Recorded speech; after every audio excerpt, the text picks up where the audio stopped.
Vamos a hablar de estadística descriptiva. Para tal efecto, vamos a hablar del uso de gráficos para representar un dataset. Es muy importante en este momento reflexionar acerca de todo lo que nos rodea. Cada compra, cada tendencia y cada preferencia del consumidor cuentan una historia. La clave está en saber interpretar. La estadística descriptiva no es solo números, es la herramienta que nos permite descubrir patrones, entender el mercado y tomar decisiones inteligentes. Hoy aprenderemos a transformar datos en información valiosa y esa habilidad marcará la diferencia en cualquier estrategia de negocios. Abramos la puerta al análisis y descubramos juntos el poder de la estadística en la investigación de mercados. La estadística, como nos dice la historia, data desde 3000 años antes de Cristo. Posteriormente, eh, los egipcios, primero fueron los babilónicos y luego los egipcios, quienes realizaban censos y podían hacer algunos registros y libros que se han podido ver en los jeroglíficos de sus pirámides, en todos los restos que han dejado. En Roma se erigió la figura de censor y que se hace un control de habitantes 500 años antes de Cristo. En 1662, John Ground realiza el primer trabajo estadístico en donde pone cifras brutas de nacimientos y defunciones. En el 1066 se elabora el primer catastro de Europa a cargo del rey Guillermo y R.A. Fisher publica la obra Métodos estadísticos para investigaciones. En el siglo XIX, Galton y Pearson dan el paso de la estadística deductiva a la estadística inductiva. Y el siglo XX, a mediados, se considera el método estadístico como proceso iterativo de búsqueda del modelo ideal.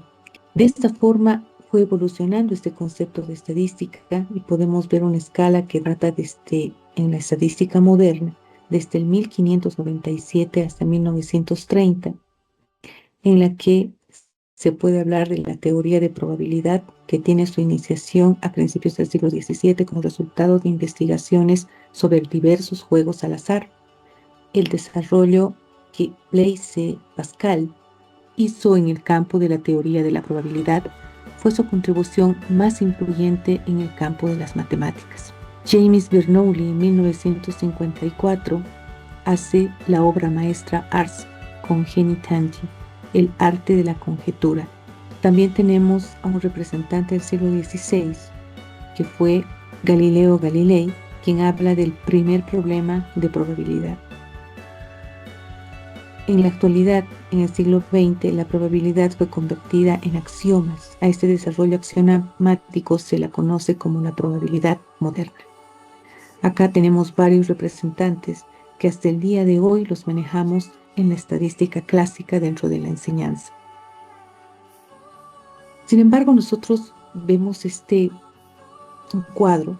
En este caso estamos viendo un cuadro de las importaciones mensuales de combustibles que tenemos un 2020 y un 2021 en miles de metros cúbicos, ¿no? Y acá podemos ver que existían importaciones mensuales de Bolivia del 2020 al 2021. Actualmente Bolivia está azotada por una crisis debido a la falta de combustible y a la falta de recursos para hacer sostenibles las importaciones, debido a los subsidios que se dan a este recurso. Es que no se logra estandarizar los precios para que logre actualmente ingresar este combustible en forma regular. Por lo tanto, existen grandes problemas de escasez de combustible. Acá podemos analizar que el año 2020 teníamos importaciones menores y esas importaciones se magnificaron en el año 2021. Sin embargo, hay que advertir que el año 2020 era un año de pandemia, ¿no? Por lo tanto, había un movimiento más escaso. El año 2021 comienzan a crecer y justamente en diciembre del 2020 comienza un gran ingreso, ¿no?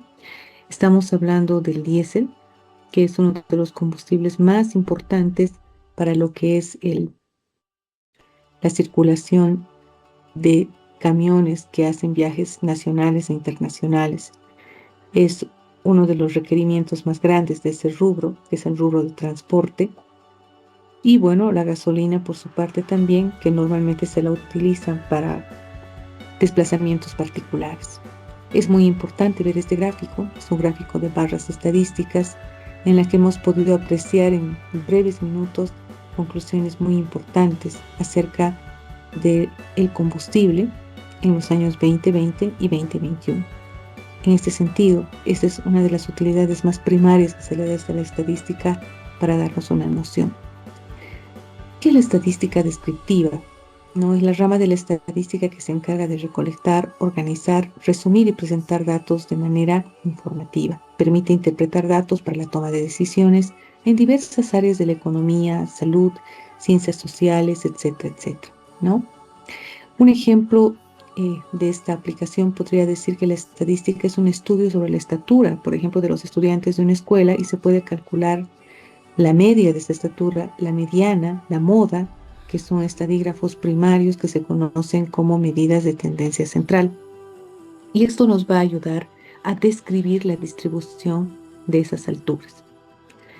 Bien, dentro de lo que son las escalas de medición, nosotros identificamos a lo que llamamos los datos cualitativos, que expresan características o cualidades sin valores numéricos. Ejemplo, por ejemplo, los colores de autos, el estado civil, etcétera, etcétera. También tenemos lo que llamamos los datos cuantitativos, que son aquellos que pueden medirse numéricamente. Por ejemplo, la edad de una persona, el número de libros, etcétera, etcétera, que son datos cuantitativos. Dentro de estos datos desarrollamos escalas de medición. Lógicamente, aquellos datos que son nominales los vamos a medir en una escala nominal que no tiene orden. Por ejemplo, tipos de fruta. Luego identificamos la escala ordinal, que es una clasificación con orden, que expresa, por ejemplo, los niveles de satisfacción con cierto tipo de fenómeno. Y también tenemos los datos de intervalo, que no tienen cero absoluto, ejemplo, la temperatura en grados Celsius. Y las escalas de razón, que tienen un cero absoluto, caso el peso en kilogramos.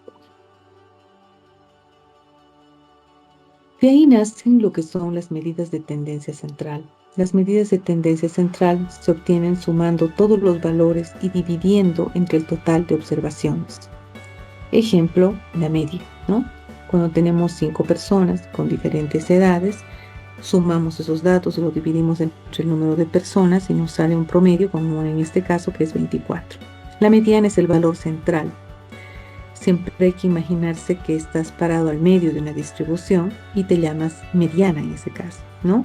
Entonces, la mediana se define como el valor central cuando los datos están ordenados. Ejemplo, para los valores 10, 15, 20, 25 y 30, la mediana es el 20 porque justamente se encuentra al medio de esta distribución. La moda es el valor que más se repite en un conjunto de datos, ¿no?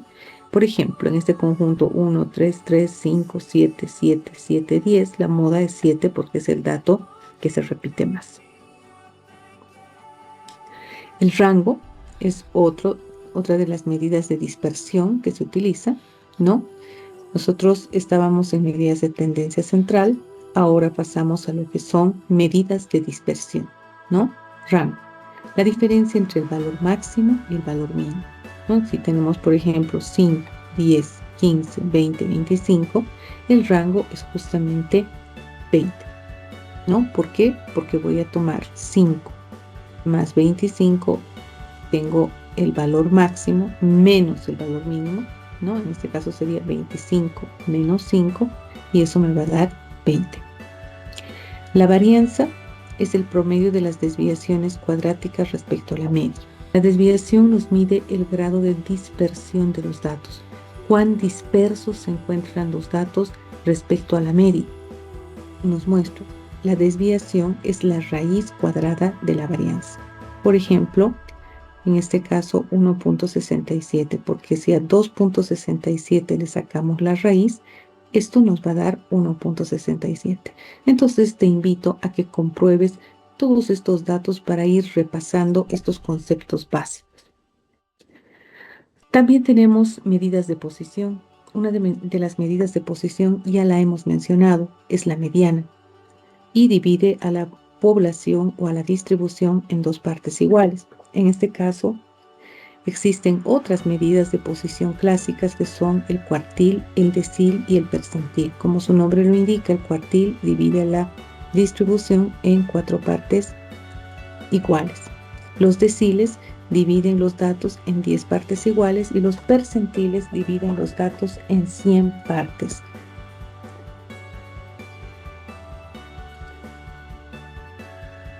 Tipos de frecuencia. Es muy usual agrupar los datos en tablas de frecuencias, ¿no? Existen diversos tipos de agrupaciones. En la estadística clásica que se las conoce como agrupaciones tipo 1, tipo 2, tipo 3, ¿no?